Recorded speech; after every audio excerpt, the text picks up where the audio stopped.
पवार साहेब हे राजकारणी नसून राजकारणातील एक व्यापारी आहेत. पवार साहेब हे सत्तेचं राजकारण करतात. विरोधात पवार साहेब राहू शकत नाही किंवा कामही करू शकत नाही. याच्या आधी विरोधी पक्ष नेता त्यांनी बघून बघितलं, पण 3-4 वर्षाच्या पलीकडे पवार साहेब कधी विरोधात राहू शकले नाही. इव्हन अटल बिहारी वाजपेयी यांचं सरकार बनलं तेव्हा सुद्धा नॅशनल डिझास्टर कमिटीचे अध्यक्ष हे शरद पवार झाले आणि कॅबिनेट पदाचा दर्जा घेतला आणि नेहमी सत्तेच्या जवळ राहिले. 2014 मध्ये सुद्धा देवेंद्र फडणवीस यांच्या सरकारला छुपा पाठिंबा देऊन सत्तेच्या जवळ राहण्याचा प्रयत्न केला. नमस्कार मित्रांनो, माझं नाव गोपाल काळे आणि तुम्ही बघत आहात द सेकंड ओपिनियन. व्हिडिओकडे वळण्याआधी प्लीज माझ्या चॅनलला लाईक करा, शेअर करा आणि सबस्क्राईब करा. तुमचं एक लाईक मला मोटिवेशन देतं की मी वेगवेगळ्या टॉपिकवरती तुमच्या समोर व्हिडिओ घेऊन येतो. मित्रांनो, आज आपण खूप दिवसानंतर परत बोलणार आहोत शरद पवार साहेब यांच्याबद्दल. महाराष्ट्राचे भीष्म पितामह, राजकारणातील भीष्म पितामह जसं म्हणलं जाते. महाराष्ट्रातील देशाला न लागलेला सर्वोत्कृष्ट पंतप्रधान म्हणून ज्यांची ख्याती प्रसिद्ध आहे. महाराष्ट्राचा चाणक्य, भाकरी पलटवली भाकरी खरपली, हे झालं ते झालं, ते सहकारी सम्राट, अशा विविध डिग्र्या, जाणता राजा, अशा विविध डिग्र्या शरद पवार साहेबांना लोकांकडून देण्यात येतात. पण मित्रांनो, ह्या डिग्र्या किती खरं काय खोटं याचा आपण नंतर कधी विचार करू. कारण की पवार साहेब स्वतःच्या पार्टीला एका हाती सत्तेत कधी आणू शकले नाही, स्वतःच्या पार्टीचा चीफ मिनिस्टर कधी बनू शकले नाही आणि त्यांच्या मागून आलेले कालचे मुलं म्हणजे राजकारणातील म्हणतोय बरं का, ममता बॅनर्जी 3दा मुख्यमंत्री झाल्या, जगन रेड्डी मुख्यमंत्री झाले, अजून बाकी उदाहरणं घ्या तुम्ही, ते मुख्यमंत्री होऊन बसले, अखिलेश यादव मुख्यमंत्री झाले. पण पवार साहेब राष्ट्रवादी काँग्रेस स्वतःची सुरू केल्यापासून कधीही मुख्यमंत्री होऊ शकले नाही किंवा मुख्यमंत्री स्वतःच्या पार्टीचा बनवू शकले नाही. तर राजकारणातील चाणक्य, महाराष्ट्रातील चाणक्य, भाकरी खरपवली भाकरी पलटली, ह्या उपमा मराठी पत्रकार त्यांना देत असतात आणि पवार साहेब मस्त त्याच्यावरती त्यांना नाचवत असतात. त्या गोष्टी नंतर कधी. पण मित्रांनो, बापाच्या आयुष्यातलं सगळ्यात मोठं स्वप्न काय असतं की आपल्या मुलाला किंवा मुलीला मोठ्या पोस्टवरती पाठवणं किंवा आपल्या डोळ्यासमोर. तुम्हाला माहित असेल की घरात जर एखाद्या आजी आजोबा यांची तब्येत खराब असेल तर घरचे लग्नासाठी मागं लागतात. अरे बाबा, माझ्या डोळ्यासमोर लग्न कर. ते कलेक्टर बनणं ते बनणं राहिलं दूर, पण माझ्या डोळ्यासमोर ऍटलिस्ट लग्न तरी कर. म्हणजे तुमच्या डोळ्यासमोर आपला नातू, आपले मुलं, आपले जे म्हणतात मुलं बाळ हे सेटल होणं, हेच कोणते आई बाबाचं स्वप्न राहतं. पवार साहेबांनी खूप मोठा डाव खेळला महाराष्ट्रात लोकसभेच्या वेळेस. आणि ज्या प्रकारचं नॅरेटिव्ह महाविकास आघाडी असेल किंवा इंडिया गठबंधन, इंडी गठबंधन यांनी पसरवलं होतं, तेव्हा पवार साहेबांना वाटलं होतं की मी काही ना काही करून, मी म्हणजे इंडी गठबंधन काही ना काही करून मोदींना पंतप्रधान बनण्यापासून रोखेल. आणि मोदींना जर का पंतप्रधान बनण्यापासून रोखलं तर एक तर केंद्रात सरकार येईल, तेव्हा मी केंद्रात मिनिस्टर बनेल आणि येणाऱ्या महाराष्ट्राच्या निवडणुकीमध्ये काँग्रेसला कन्व्हिन्स करणं काही मोठी गोष्ट नाही. आणि उद्धव ठाकरेला तर त्यांच्या मागे फरफटाटात नेलं, हे पवार साहेबांनी दाखवून दिलंय. संजय राऊतांना तुकडे टाकले की संजय राऊत उद्धव ठाकरेला बरबाद करायसाठी निघाले. त्यामुळे उद्धव ठाकरेंना मागे फरफटाट नेणं हे पवार साहेबांना कधी माहिती आहे की ते कधीही नेऊ शकतं. मित्रांनो, तेव्हा त्यांना वाटलं की महाराष्ट्राच्या राजकारणात सुप्रियाताई सुळे या महाराष्ट्राच्या पहिला महिला मुख्यमंत्री होऊ शकतात. त्या पहिला महिला मुख्यमंत्री होण्याचा मान पटकावू शकतात. आणि महाराष्ट्राचं जर मुख्यमंत्री झालं तर त्या व्यक्तीचं महाराष्ट्रात किंवा देशात काय वजन असतं याचं तुम्हाला माहिती आहे. देशाची आर्थिक राजधानी मुंबईत आहे. जेवढं मुंबईचं बजेट आहे तेवढं महाराष्ट्रातल्या 10-12 स्टेटचं पण बजेट नाही. $700 बिलियन, जवळपास 700 बिलियन एवढं जवळपास महाराष्ट्राचं बजेट आहे. 700 बिलियन नाही म्हणू शकत आपण, 1 ट्रिलियन इकॉनॉमी बनवायच्या तर 700 बिलियन एवढे जवळपास महाराष्ट्राचं बजेट असं समजलं जातं. जर काही चुकीचं असेल तर मागे पुढे सांगा तुम्ही, मी माफी मागेल तुमची, ठीक आहे. पण मित्रांनो, सांगायचं तात्पर्य की आता लोकसभेमध्ये मोदी सरकारमध्ये आले, प्राईम मिनिस्टर झाले, तिसऱ्यांदा प्राईम मिनिस्टर झाले, तेव्हा पवार साहेबांचं तर मंत्रीपद बनणं वेगळंच. त्यानंतर विधानसभेत सुद्धा महायुती अतिशय जोमात आली आणि पवार साहेब जे लोकसभेत 8 सीट्स निवडून आले होते ते फक्त 10 आमदार निवडून आणू शकले.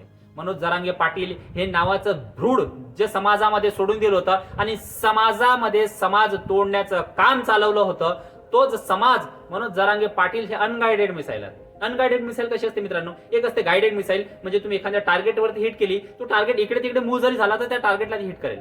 अनगायडेड मिसाईल म्हणजे काय, तुम्ही तुमच्यावर सोडले आणि वापस ते रॉकेट नसतं का दिवाळीचं, तुम्ही सोडलं आणि ते कुणाच्या तरी पॅन्टेत गेलं, तशा प्रकारचं रॉकेट मनोज जरांगे पाटील आहेत. अनगायडेड. आता अनगायडेड मिसाईल कसं की या समाजाला दुखवणं, त्या समाजाला दुखवणं, त्या समाजाला दुखवणं, सगळ्यांना दुखवलं तर तुमच्यासोबत राहील कोण.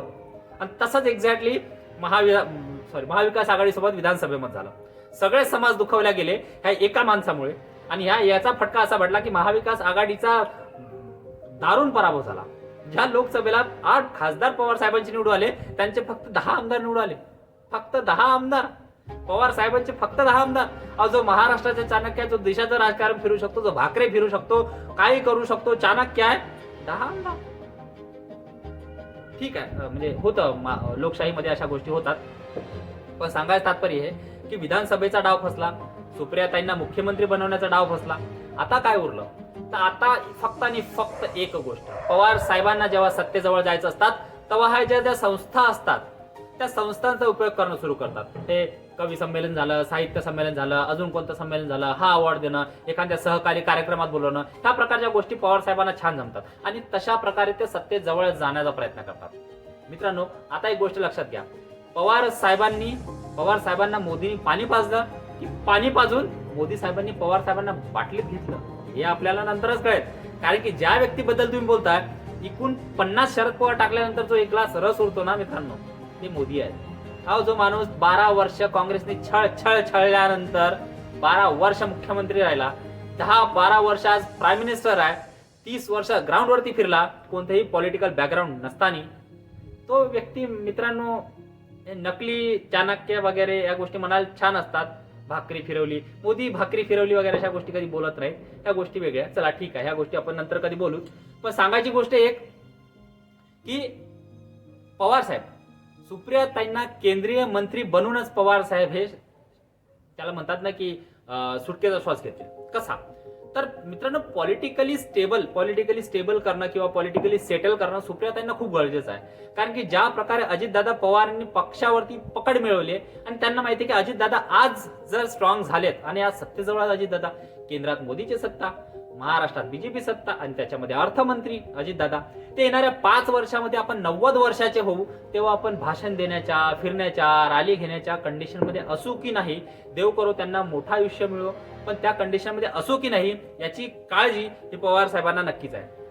मित्रांनो, पवार साहेबांच्या ह्या काळजीपोटीच लवकरात लवकर सुप्रियाताईंना जर सेटल करायचं असेल तर कुठल्या तरी पदावर पोठवावं लागेल, जेणेकरून उरल्या सुरल्या राष्ट्रवादी काँग्रेसवरती सुप्रियाताईची वचक राहील. आता मित्रांनो, महाराष्ट्रात तर कोणतं मंत्रिपद भेटू शकत नाही, कारण की 4 तिरी मुख्यमंत्रीपद आणि एवढे आमदार निवडून आलेत की कुणाला काय बनवेल. तर केंद्रात मोदींना जरूरत आहे, नक्कीच आहे, की ज्या प्रकारे नितीश कुमार इकडे तिकडे जातात त्या प्रकारे नरेंद्र मोदींना शरद पवार साहेब असतील यांच्या 8 खासदारांची नक्कीच जरूरत आहे. आणि पवार साहेब आले म्हणजे इंडी गठबंधन जे आहे त्याचं विस्कळा होणं, म्हणजे ते last nail in the coffin ज्याला म्हणतात, ते तशा प्रकारचं होणं की शरद पवार साहेबांसारखा मोठा नेता जर महाविकास आघाडीतून बाहेर पडला तर महाविकास आघाडीत राहिलं काय. ते उद्धव ठाकरेचे 9 खासदार ते तर आजच जायला तयार आहेत, त्या 9 पैकी 6 तर आजच फुटल्या समजा तुम्ही, त्यामुळे ते 3 उरले.